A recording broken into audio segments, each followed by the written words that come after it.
The views expressed on the following program are not necessarily those of WPSL. However, you're encouraged to like and share them on Facebook. Subscribe while you're at it, too, to WPSL TV. It's time now for the Sue Ellen Sanders Show with Sue Ellen Sanders. Welcome to the show. And in today's show, or this weekend's show, I'm going to wear a couple of different hats here. And if you're listening to the show and on the Saturday play, you still have plenty of time to plan ahead for tomorrow. And if you're listening and it's Sunday and you're listening to this show, then you're just in time because a really fun, exciting kids and family event is coming up. And the people I have in the room today are two of the many, many folks that are working on it. Robert Chenier, I was going to say it and then I just wasn't sure. There was that little doubt.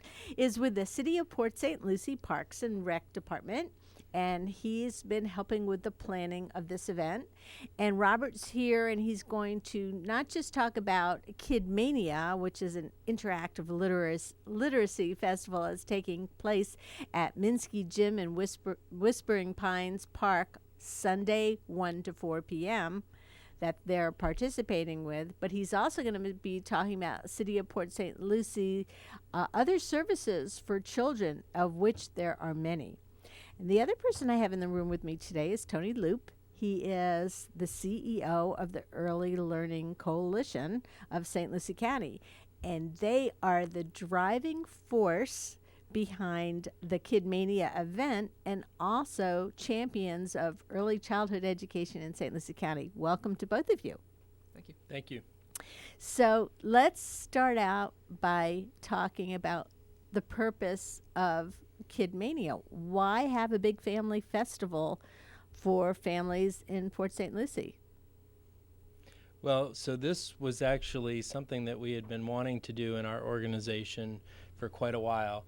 We've had our family fun fair up in Fort Pierce on Virginia Avenue and in the stadium there, and we really wanted to bring a similar activity to the south part of the county, to Port St. Lucie. So last year we had a small book giveaway, and it really it was the brainchild of Kimberly Roberts, one of our board members, and also she works for the school district for this book giveaway last year, and it really has just blossomed into this Kid Mania event that I'm really excited to share more information about. And of course, the more partners we added, the bigger the event was able to become. City of Port St. Lucie became a partner, and they have offered up not only the bike rodeo that's going to be part of the event, but Minsky Gym, Whispering Pines Park, and also the stage that we're going to use.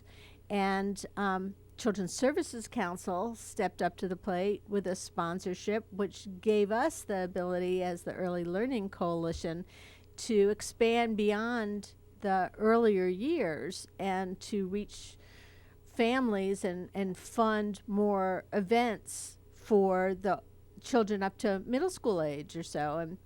And then we realized, meeting with the City of Port St. Lucie and strategic planner Kate Parmerly, we realized that there really needed to be a roadmap of family services for citizens of Port St. Lucie. And of course, you don't have to have a Port St. Lucie ID to get in. There's not actually going to be a door, and anyone can come in. It's free for everybody. But, you know, the location, we hope, will bring a lot of families in Port St. Lucie in, and continuing services of all the different social service agencies who will have booths there, who will have interactive activities there, book giveaways, because of course it all starts with a book giveaway, puppet shows, princess sing-along, a drum circle, which is an interactive event for families, And you don't need to bring your own drum. You don't need to bring your own drum. And it is so much fun. If you've ever done a drum circle, the guy who's bringing the drums, he brings like 30 of them. His name is Kevin Beatkeeper. I don't think that's his real name. I think that's his drum name. Then, of course, Port St. Lucie Police will be hosting a bike rodeo. And we have now 2 soccer obstacle courses, one hosted by Port St. Lucie United Soccer and the other by I-9 Soccer. So a lot of fun stuff going on. Other partners include St. Lucie County Schools, the school district. PNC is going to have their mobile learning adventure there. And Tony, when you first heard about that mobile learning adventure, what were you kind of picturing? Well, I just knew that it sounded like a lot of fun for the kids, and I'm a kid at heart, so I really can't wait for it. We've been wanting to hold a fall event so that we could get them here. So we could get them here, because their PNC's mobile learning adventure covers their entire territory across the United States. So, and it's in Florida only for a couple of weeks in October. So that's in part why we chose this time of year as well to have them be a part. I haven't seen it in person, but I have seen the pictures, and it looks like a circus tent, seriously. And it's got 5 different activity stations, and it's very impressive. So they're going to be there. Healthy St. Lucie's going to be there. Boys and Girls Club, Big Brothers Big Sisters. St. Lucie Reads is going to be giving away books too. Children's Services Council is going to be giving away these nifty backpacks to the first drawstring backpacks, they're called, to the first 500 families that come in. And then we'll have plenty of other giveaways after that. So a lot of fun, a lot of excitement, and entertainment on the stage. We're still, if you're listening to this show and you want to come and sing or dance, or you've got a group that you can pull on in, we could still add some entertainment. We have over 40 different agencies from the area that are coming in. And like I said, all of them are doing the family-centric activities. So you've got a lot of fun things. Boys and Girls Club has an electronic device where kids can write and play their own music through the computer, and they're going to have that set up. And there's just going to be a lot of fun things. I think the St. Lucie schools will have representatives from a number of different schools there, all doing different activities. And then, again, the drum circle, which is more fun than you can possibly imagine. Whether you're getting your aggression out on the drum or you're just enjoying the music. It's a lot of fun. So, Robert, when you were asked to come and partner and be a part of this event, what were you thinking along the lines of how it would focus on what Port St. Lucie is doing for families? Well, Port St. Lucie, obviously, as a city, we're dedicated to our residents. In the Parks and Recreation Department specifically, we really exist to focus on serving our community in multiple ways, and a lot of our focus is specifically geared toward children, the youth of our community. So the idea of the Kid Mania event coming, being able to partner as a city and a department with the event, it's just right in alignment with everything we do on a daily basis. And a lot of the different city departments are going to have booths there too. Correct. For example, utilities will have a booth, and keep Port St. Lucie beautiful, and the city Parks and Rec Department, which, you guys, you set an example for Parks and Rec departments everywhere. Not quite like a TV show, but but close to it. Almost. Yeah. It's a little different. As a matter of fact, the Princess Sing-Along is also one of the activities that I first found out about through the City of Port St. Lucie website, because the company Princess Enchantment that is sending princesses also does a monthly tea over Correct. For you. Correct. So, and that's just one of the things that you offer for families. Absolutely. The Parks and Recreation Department, we have over 45 different locations and facilities throughout the city. And we have 3 signature facilities, one of them being Minsky Gym at Windsparing Pines, where Kid Mania will be held. Also the recreation wing of the Civic Center on the east side of town. And then right in the center, we have the Port St. Lucie Community Center. Just at those 3 signature facilities, we welcome 400,000 guests on an annual basis. Oh my gosh. Wow. And we're proud to offer over 4,300 programs to our residents. We have a bustling fitness facility as well. We have 2 fitness and wellness centers with 4,500 members, 60 classes. We were just nationally recognized by our national organization with 2 awards this year for one of our fitness programs. So we're very busy in parks and recreation specifically, but in dealing with children, there's so much that we offer. Our parks are home to various recognized sport user leagues, and on any given day during the seasons, we're hosting anywhere from 4,000 to 5,000 youth and their families on a daily basis, whether it's Pee-wee football, soccer, baseball, even cheerleading. We're always looking for ways to increase our programming to serve the community and specifically to serve youth in general.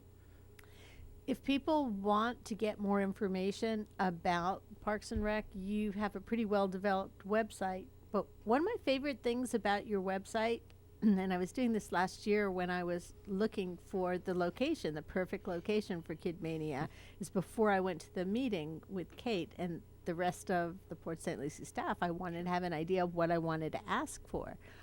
And you have a video tour of all the parks. Correct. So, whether you're planning a birthday party for a child or you're planning a special event or you're just looking for a place to go and you want to make sure that it has playground equipment or volleyball nets or soccer nets, all that stuff is listed on your City of Port St. Lucie Parks and Rec website. Absolutely. Yeah, our communications department for the city was instrumental in helping us get all of that information, shot and everything and summed up into one area where you can just find all that information in one place. Our services, specifically to children, we really focus on the importance of play. There's research out there that shows that play is pivotal to the development of children. And Tony's getting so excited about you saying that because Yep. I'm going to let him step in just for a minute to talk about that. Yeah, that's we just had our second annual Business and Early Education Symposium with the Chamber this morning, and that was one of the things that I talked about was the fact that learning for young children is it's not that traditional sitting in a chair at a desk. It's really all about play, so they'll be able to see me on video, I guess. I was getting excited as you were talking about that. So, Absolutely. and that Robert, you and the city understands and appreciates the fact that that is so important for our children of our community to develop. So. Absolutely. And it's important for early learning for the kids beyond sitting at a desk and taking a test, but it's also important for the growth of that person as an adult. And, I have to tell you that after my daughter got an undergraduate degree and a graduate degree, the thing that stood out on her resume when she interviewed for her job was the number of sports teams that she played on, because they were looking for somebody who could work well with others. Exactly. And so they asked her, she expected them to ask her about her coursework, and they asked her questions about teamwork and getting along with others and, working together toward a common goal. So those building blocks that you begin when you're very young are things that you that will continue to reap benefits for you. I like to tell, I taught high school for a while too, and I like to tell my kids, your GPA is awesome. We love your GPA. But after you use it to get into college, nobody is going to ask you after that. Exactly. There's nobody that says, yeah, hey, I'm Sue Ellen Sanders. What is your GPA? You know, I was just curious, you know. So what's more important is the person that you become because of the activities you've been involved in. Okay, we did our little early learning commercial. Robert, you were talking about, you know, some of the activities and the importance of play as an activity. Absolutely. And it goes beyond just play for the child. The research also supports the fact that play is also important between a parent and a child. And so it's not just the programs and the recognized sport user leagues that we're offering, but also just our park sites in general provide great, clean, natural, safe environments for children and their families to enjoy time together. In addition to that, we also offer over 20 annual special events during the year, which are all, you know, family-oriented, great fun for families to come out. You know, coming up here soon after Kid Mania, we have our Fall Fun Festival the weekend following Kid Mania right at the Port St. Lucie Civic Center. Going into December, we have our Festival of Lights where we light our holiday tree at the Civic Center, pancakes with Santa and things like that. And so there's all these programs that are great for families to come together. And all of these things are the memory-making activities. These are the things that you remember when you grew up, that you share with your family. Correct. Yeah, so that's really cool. I love the fact that Port St. Lucie Parks and Rec really makes an effort to be the city for all ages, because you know that you have a lot of young and maybe middle-aged families in the city, you know, but at the same time you do offer activities for other than children as well. Correct. And one of the most recent things we're also adding is really focusing on our outreach opportunities, Kid Mania being one of them. But we've developed curriculum that we are introducing to the school systems, to homeschool teachers, as well as private schools in the area, to let them know that we can also team up with them to do in-class presentations, or they can come to us for field trips and site visits, to give them education, you know, as far as you know, even our camps and everything, we're relating what we do to STEM activities and things like that. And then also for high school, middle school, you know, students, also looking at career opportunities in the field as they get older and are looking into college and what they want to do with life. A career in Parks and Recreation is a great place to be. So from the earliest of infants to all the way to as far as the eye can see, we're programming for all people. And even if one of your camp counselors or somebody who works for the city of Parks and Rec, you know, as a swim instructor or some other part-time after-school activity, you know, that still looks really good on your resume too, even if you don't choose that as your life mission. You know, still the fact that you work for the city for Parks and Rec, not to mention the fact that the T-shirt says Parks and Rec on it, and everybody that you run into thinks that, you know, you got it from the TV show. Correct. So I just got to ask, I got you in the room, got a microphone in front of you. How close is what's going on in your department on a daily basis to Parks and Rec?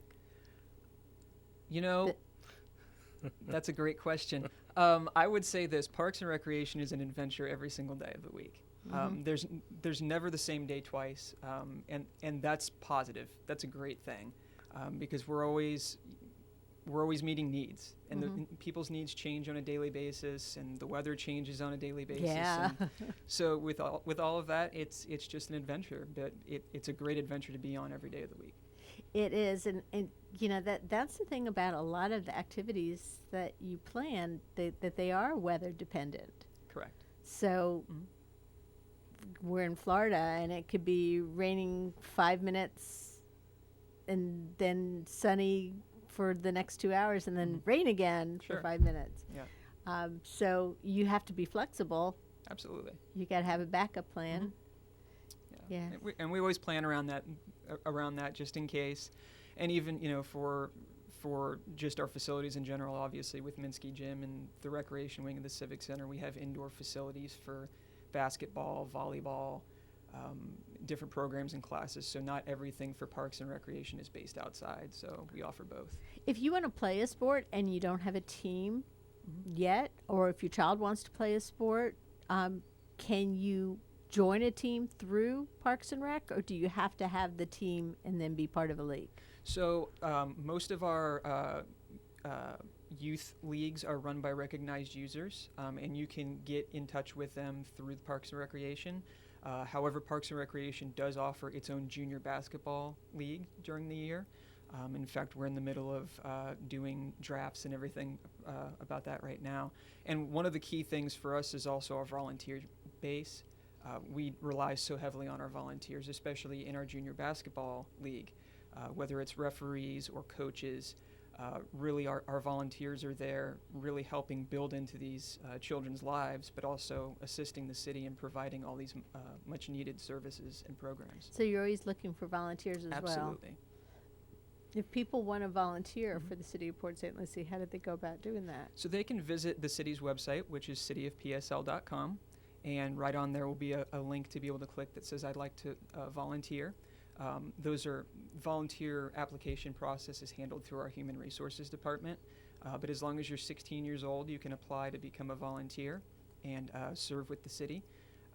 And we're always looking for volunteers, whether it's at our golf course, at the Saints Golf Course, or in recreation programs, summer camps. I forgot you had the golf course Absolutely. too. So really, you do cover all ages because there's probably a wide variety of ages that are golfing. Correct. Yes, our golf course is pretty big for pretty busy. For a municipal golf course. We average around 50,000 rounds a year. Wow, that's a lot of rounds. They're very busy. Yes, but our golf course really exists not only to be a great value in public golf, but also they're seeking to grow the game in focusing in youth golf as well. So they offer junior lessons as well as a partnership with the First Tee of the Treasure Coast for more youth golf oriented. I'm going to give Tony Loop an opportunity to talk about early learning coalition programs and the importance of early education too. But I also know that Tony's 4 children grew up in the city of Port St. Lucie, were born and grew up in the city of Port St. Lucie, and probably a lot of these activities that Robert's talking about are things that you participate in. So put your parent hat on for a minute, and your grandparent and my hat. grandparent, I know. Yeah. And let's talk about how that has affected you as a family. Well, I know our children were involved with soccer, and I probably won't get the name of the park right, but I think it's Swan Park, right? Yeah. Yep. Okay. So, and we had some good memories, there, and we in general enjoy the park system, and my boys are still trying to beat me at tennis, so we will see on Veterans Memorial Park there. We use those At Lingate. Lingate, thank you. Yeah. Yep. See, I'm not going to remember all the names of the That's parks okay, now. because that's his That's job. right. Then we got Robert Yeah. here, so putting you to the test. Yep. So, yeah, but yeah, it's as Robert said earlier, it's important. Just the interaction between. So I'm going to morph back into my work hat for a second. Recently, there was legislation passed for the providers that contract with us in the school readiness program, which is a subsidized program for those families that are working or going to school and can't afford childcare. And with that, they had to have a class assessment done on 50% of their classrooms, their teachers. And what that assessment measures is the teacher-child interaction. So with that, they had to score a minimum score of 2.5, and the state will be ratcheting that up over the next couple of years for it to go all the way up to 4. So that's really helping to improve and set a minimum standard of quality around teacher-child interaction. And again, for those children in the birth to 5, that adult or teacher-child interaction is huge. And then when we talked earlier about the fact that play is really about learning, so when you take the whole family unit, you've got the parents and the children out at our city parks just playing, whether it's playing catch or tag or just running around exploring what bugs are out there or whatever they see. That's that adult child interaction that is key, and it really helps to strengthen the relationship between the parents and the children and helps the children develop. So when the child goes to pre-K, they already know how to interact appropriately with an adult. And Yes. hopefully they'll just transfer that talent of being able to work with their family with their teacher instead. Yep. So that's really important. And you're talking about soccer and Swan Park, and now I'm remembering that your oldest daughter played on the same first soccer team that my children did. I think they were Yes. like 3 and 4 at the time. Something like that, yeah. And my son was furious about the fact that they didn't keep score. The girls, Caitlin and Chloe, were just running back and forth, picking flowers, having a good old time. And I remember the first game coming home, and the kids were in those cute little soccer shoes and the cute little soccer shorts, and they were at the grocery store. And somebody had said something to him, "Did you just finish playing soccer?" And Jake said, "Yeah." And he put his little hands on his hip and said, "But they didn't keep score." Some people never outgrow that competitive. No. But there are a lot of really awesome programs. And I think it's important to the quality of life here on the Treasure Coast that we have those programs to choose from. But if people don't know they're out there, they're not going to know to come looking for them. And, to circle back around just a minute to Kid Mania, this is just a really good opportunity because you're going to have the city Parks and Recs having a booth there with the information, and you'll have some of the other city services and some of the other social agency services there too. So you can see, all the different things that are out there that you may not be aware of, because sometimes, and we heard this at the business symposium this morning too, sometimes you don't know what you don't know. Right. So we're going to take a quick break, and then we'll be back with more. We're talking to Robert with the City of Port St. Lucie Parks and Recreation, and Tony Luke with the Early Learning Coalition. We'll be back in just a minute with more.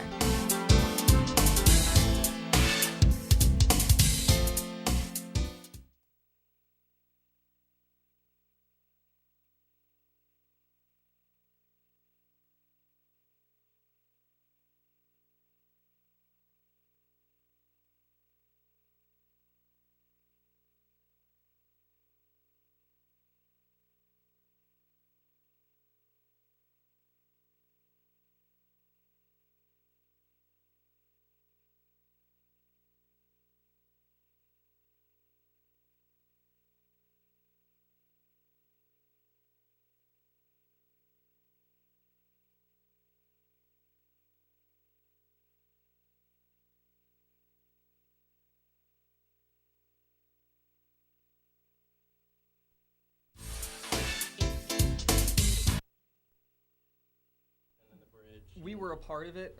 Pretty much every city department. It was on all For hands something on like deck that, kind of okay. thing. Yeah. Okay. But even the larger events, 4th of July is our event. Okay. It's a citywide event, but it's Parks and Recreation focused. Okay. Festival of Lights at Christmas time, Fall Fun Fest next weekend. Mhm. So all those big community events are annual events run out of Parks and Yeah. Recreation. Okay. All right, good. What I'll do is I'll edit this out. It's 2 parts on the radio, and I'll edit it all into one for YouTube. Perfect. And we'll have little titles in there. And I'm just going to remind you Okay. that your mics are sitting on the table, so make sure you don't tap the table. Oh, yeah. Okay. You have Okay. Italian roots. I do. Yeah, I know. I'm sorry, my hands are. It's all I can do to keep my hands still. So. pronounce your last name again? Shin Ye. Shin Ye. Yep. Shin Ye. Phonetic.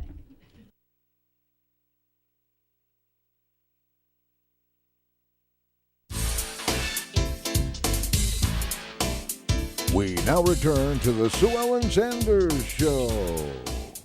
Welcome back, and if you're just joining us, I've been talking to Robert Chenier. He is with the City of Port St. Lucie Parks and Recreation Department, and Tony Loop, who is the Chief Executive Officer of the Early Learning Coalition. I'm Sue Ellen Sanders, and I'm your host, but I also have another hat on today as the Community Development Manager for the Early Learning Coalition. So we started off our conversation today talking about Kid Mania, which has been spearheaded by the Early Learning Coalition, but now has City of Port St. Lucie as a partner, and Children's Services Council as a partner, and PNC, and St. Lucie Schools. And it takes place this weekend on Sunday from 1 to 4 at Minsky Gym and Whispering Pines Park. So if you're listening to this, head on over to Minsky Gym, Whispering Pines Park, so you can check it out on Sunday between 1 and 4. But if you don't make it there, there are a lot of other activities that the City of Port St. Lucie offers, and Robert was telling us about it in the first half of the show. Tony, I wanted to give you an opportunity to talk a little bit more about the Early Learning Coalition and its mission, and then we can even maybe promote a little bit of the activities that are to come if we have time. Yeah, sure. But before we do that, though, I do want to thank Robert and the city and the mayor and Kate, because I know the mayor has a strong interest in making sure that there's appropriate activities for children. And see, he doesn't know what to do with his hands anymore. I don't know what to do with my hands. I know I'm on TV now too. I'm like, I don't know what to do. On the table. I'm like getting stressed. I have to strap my hands to the arms of the chair. But really, when the conversation started, the city just jumped right in with us and said, we want to be a part of that. We want to help. And just can't thank the city enough for being partners with us. So. Pleasure to be there. Yeah. And hopefully when it comes back around springtime to do the event that we've done in the past in the city of Fort Pierce, the city of Fort Pierce will be able to take a stronger role watching what the city of Port St. Lucie is. So you're like the big older brother that's setting the good example, Robert. So give yourself a little pat on the back there. So, but as far as the coalition goes, we have two main programs. The first I'll talk about is VPK, because I think that's probably better known than the other program that we have, which is school readiness. But VPK stands for Voluntary Pre-Kindergarten, and it is just that. It's voluntary. So it's not required for 4-year-olds to attend a VPK program, but we strongly and highly suggest it. We run around anywhere from about 75 to 82% of our 4-year-olds in St. Lucie County take advantage of the VPK program. And it is absolutely free. So parents should never have to pay for 1 penny related to a VPK program. And there can be different time frames of a VPK program. In general, the most popular is the school year program that is a 3-hour program. And most providers run that from 9 to noon. But some also have an afternoon program from like 1 to 4. And then there could be a half of a year program that would run about 6 hours. And then there is also the summer program. So anyone out there listening that has a 4-year-old and thinks, oh no, it's already the start of the school year, I've missed my opportunity. You have not missed your opportunity. There's still time to get into a school year program. but there'll be time in the summer as well. And then also with VPK, for those 4-year-olds that maybe the parents feel a traditional classroom setting or a VPK classroom setting is not appropriate for their child because there may be some challenges or disabilities, those families are entitled to the monies that we would use for the VPK program to pay towards those types of therapies and such that they would need for their child. And I'd also like to add that with the voluntary pre-kindergarten program, that there's so many different provider options, that child care centers, school sites, and also family child care centers too. So, Yes. you may want your kid in a smaller situation, and a family child care facility that maybe has 6 kids might be just the ticket for you, or you may want them in a child care center that's close to your work and close to your home, or both. And one of the things that the ELC provides on their website now, as well as Yes. through phone calls and generating lists, is the ability to locate the facilities near you. Yes, yep. So that's so one thing with VPK that I wanted to mention as well is that the minimum required for a provider to have a VPK class is 4 children. So that's such a great ratio, 1 to 4. And then the ratio for one teacher, the ratio can go to 10, and then once you get over 10 and up to 20, then that's where 2 teachers or a teacher and an aide are required. But with regards to our child care resource and referral area within our family services department, they are more than happy to customize a list for families of child care centers that are close to home, close to work, because that's generally where families want to be or want their children to be, so that it's somewhat convenient for their travels. Morning, yes. Yep. It seems to me more in the morning than it does in the afternoon. Probably, yes. But yeah, especially if you have children who are already school age and part of a day activity, you want to kind of try to keep all your ducks in the same area. Yep.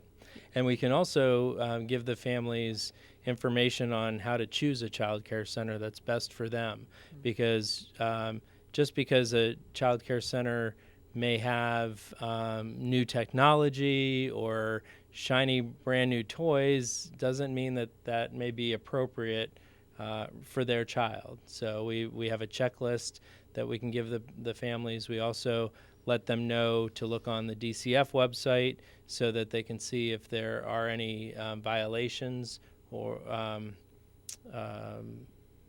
around health and safety, and really just to get a good understanding of the child care center. I think one of the things that I learned touring the child care centers last week actually was the importance of visiting wherever you're planning on taking your child, with your child or without. But a lot of things on paper, you may help guide you to the places you want to visit, but you need to have that gut feeling. Your gut needs to kick in too, and you see how the teachers are treating the children and how the children are interacting with each other, and there's nothing like a visit. Yep. And that's something that's easy to set up. Yeah. And then this year, which our fiscal year starts July 1, so this year, effective July 1, all of the providers that are contracted for the school readiness program had to have that class assessment. So we're able to let the families know what those class scores are and what that means. And then, that'll give them an idea and we encourage the families to go out and look at more than one child care center so that they can get a feel for what's out there and see what they like. Well, let's talk a little bit about the school readiness subsidized childcare too, because sometimes, especially if a family has a 4-year-old or that 4-year-old has siblings and you need more than just 3 hours a day or 6 hours a day of childcare.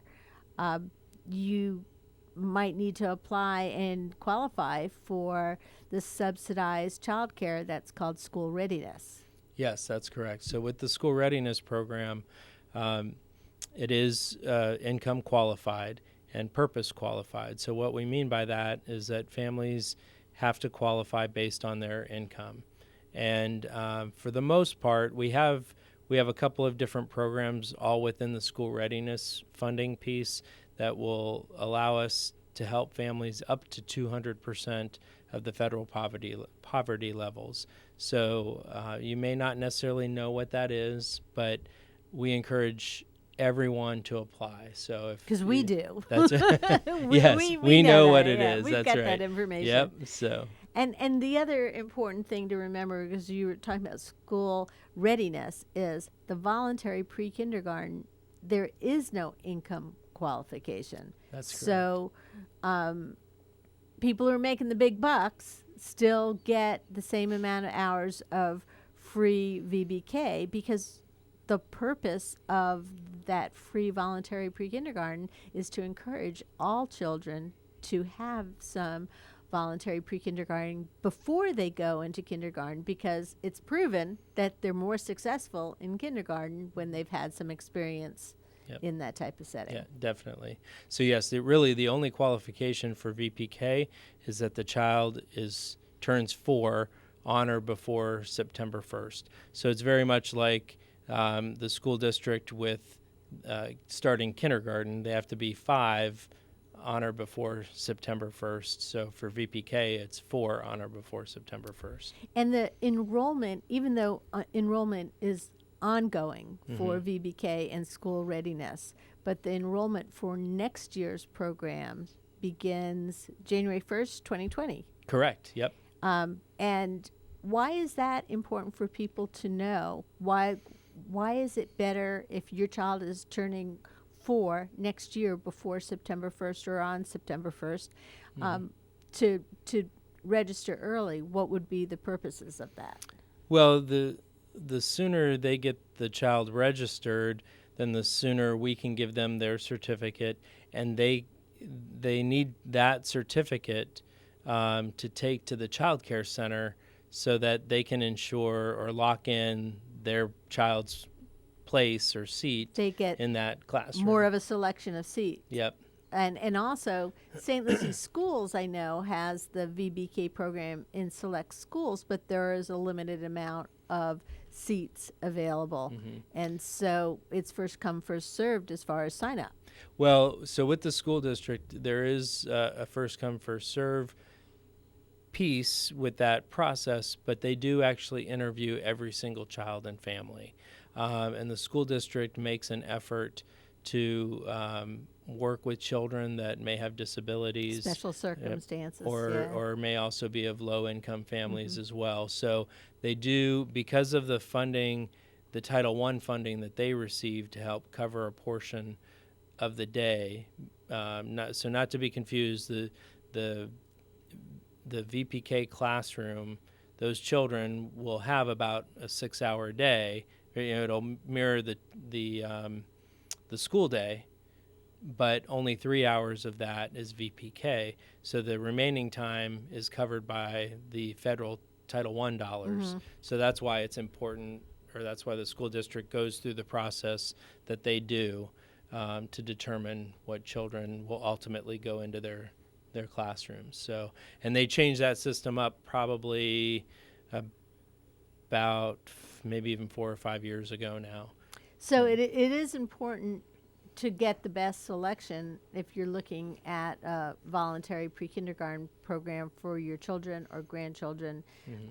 The earlier you register for next year, the better. But there are always seats available, just may not be exactly at the location you want to be at. Right.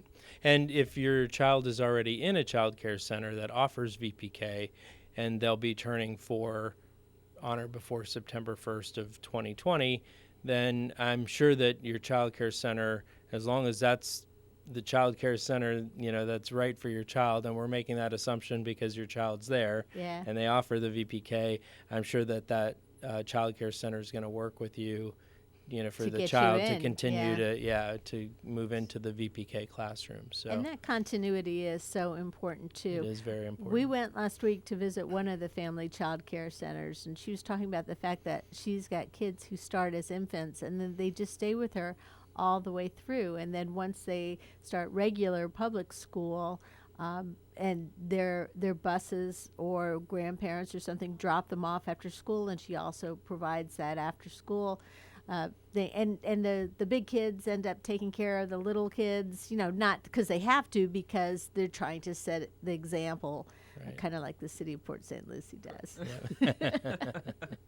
So, but with so I'm going to transition kind of back over to the school readiness side of things.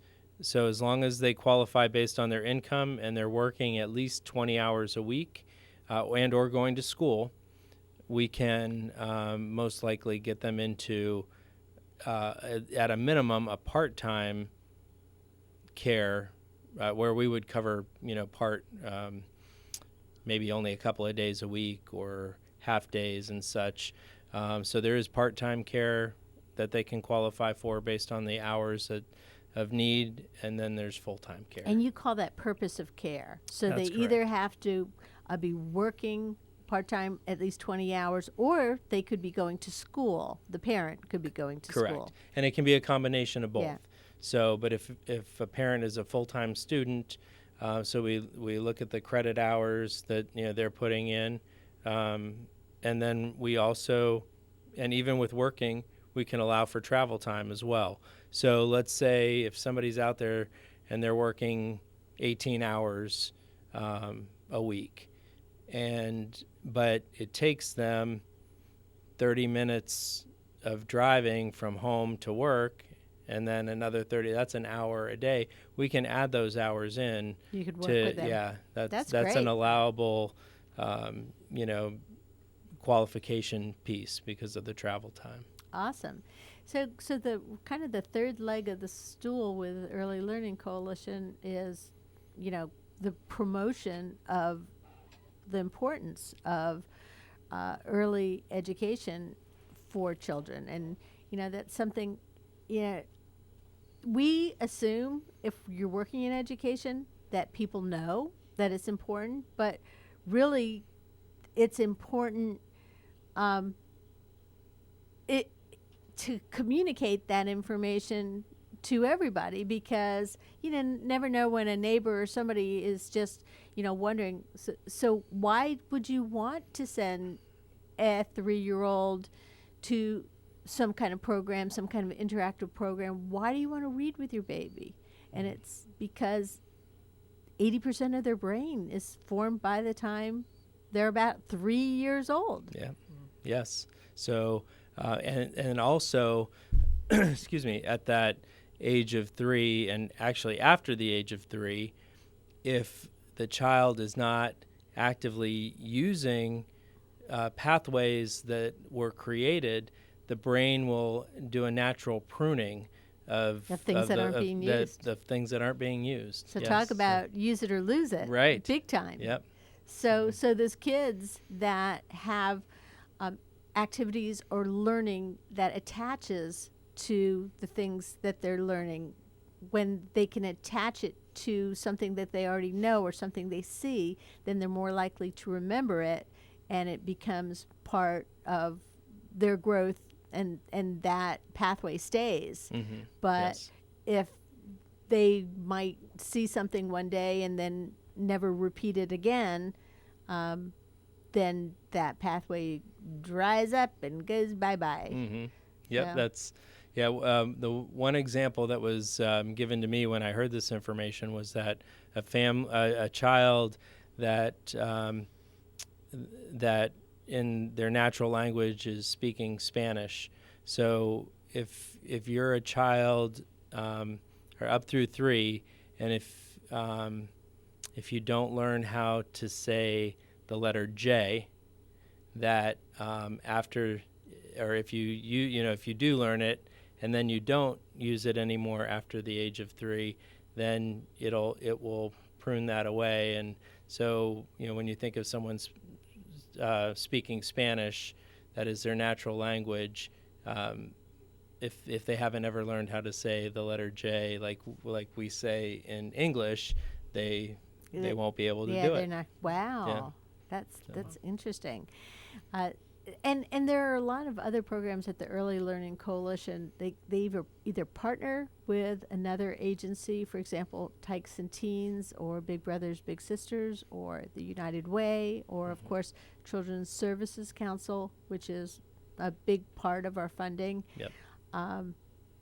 They to bring other information and activity and services to families. Yes, so with Tykes and Teens, we have great partnerships with the entities you mentioned, but Tykes and Teens is really helping our children that are dealing with trauma, and trauma is huge, and trauma can mean a lot of different things. Trauma can mean a lot of different things. It doesn't necessarily always have to be the extreme or the worst of the worst. Trauma can be that a child has experienced their parents divorcing, and now there's only one. They're living with one parent, and so it can mean many different things. But a child that experienced trauma, it's their behavior that ends up changing, and behavior can be kind of the temper tantrum and acting out, or it can be that the child's withdrawn as well. So just because the child isn't acting out doesn't mean that they're experiencing that. But we give the teachers the tools and the resources and the help to really work with those children and work with the families as well. And recognize when a child is acting out, and it could be due to some type of trauma in their life too. Mm-hmm. We just went through the Kids at Hope training too. Yes. And Robert, I don't know if you're familiar with that. Yes. Mm-hmm. So Kids at Hope is an initiative of the Roundtable of St. Lucie County, which also, they're kind of the gatherer of all the different family services, so they can get all the different entities that help families and children on the same page and working at projects together, like the Treasure Coast Safety Village that's coming down the pike, or or something that a new program, and one of those programs is Kids at Hope, which they train teachers and families and businesses to look at kids that they're not labeled kids at risk, they're labeled kids at hope. Every child can succeed no matter what. Mm-hmm. The training includes information about, finding a ACE other than your parent. Like, maybe you have a primary parent if you're a child that you turn to, but maybe there's something that you don't want to turn to that parent about. And so, it trains teachers as well to be able to tell when the child is looking for somebody else to talk to. And the teachers hopefully are teaching the whole child and not just the math part of their brain. Right. Yes, that Kids at Hope really is a mindset. Mm-hmm. So it's not a specific curriculum. It is a mindset to have. And it's really about every child having a caring adult in their life. And whether that's more than one, at least one. Yeah. Though. So, and just, if you think back, I'm sure everyone's heard stories about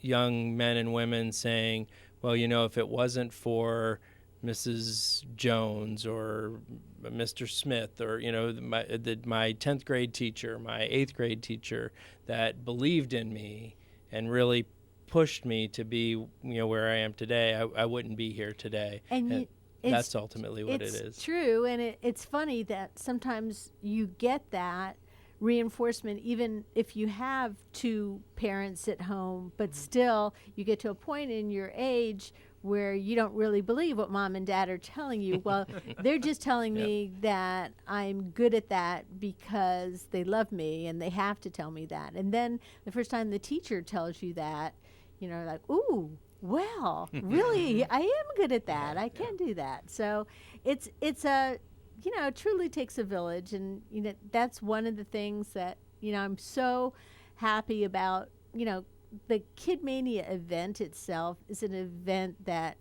is going to take place and then it's going to be over until next year. But the relationships that have been built from working together are going to continue. Mm-hmm. Yeah, definitely. We hope so. Yeah, Yeah. absolutely. So, Tony, you have, I had mentioned that the importance of communicating early childhood education, but also the child care referral services at the Early Learning Coalition. They also refer families who need other services other than what we could provide, and that's part of what we do too. We kind of refer to other agencies. Yeah, definitely. It's not just about childcare. It's really when we're working with families or have that opportunity where we're talking with them, we try to find out if there's any other needs that they have, and then we will match them up with the other appropriate agencies within our community. And to pull Robert back into the conversation too, now he's got, all of the staff and the team that are in Parks and Rec that when they're aware of the different services that are out there too, and they can share with their families. And a lot of times it takes somebody who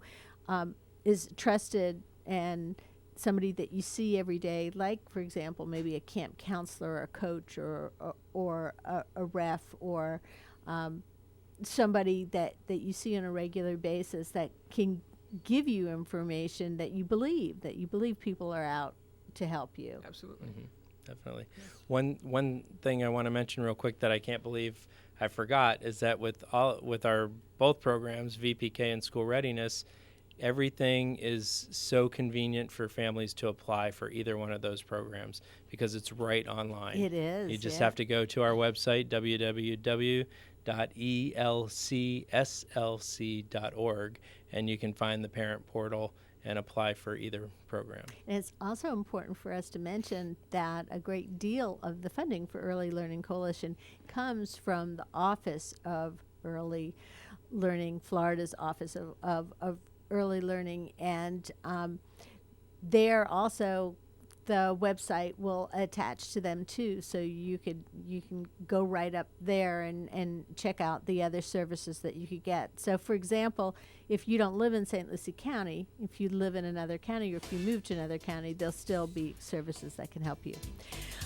We've had a great show today. We've been talking to Robert Chenier, and he is the City of Port St. Lucie Parks and Recreation Department, and Tony Loop, who is the CEO of the Early Learning Coalition. If you'd like more about any of this information, you can check us out. We're on YouTube now. Cliff puts up the show, so you can watch the show again on demand and see the video and see Tony putting his hands on the table and so forth. Yes. My show's here every weekend, so listen, we'll see you next time with more. Archives of the Sue Ellen Sanders Show can be found on YouTube under WPSL TV. This is WPSL Port St. Lucie.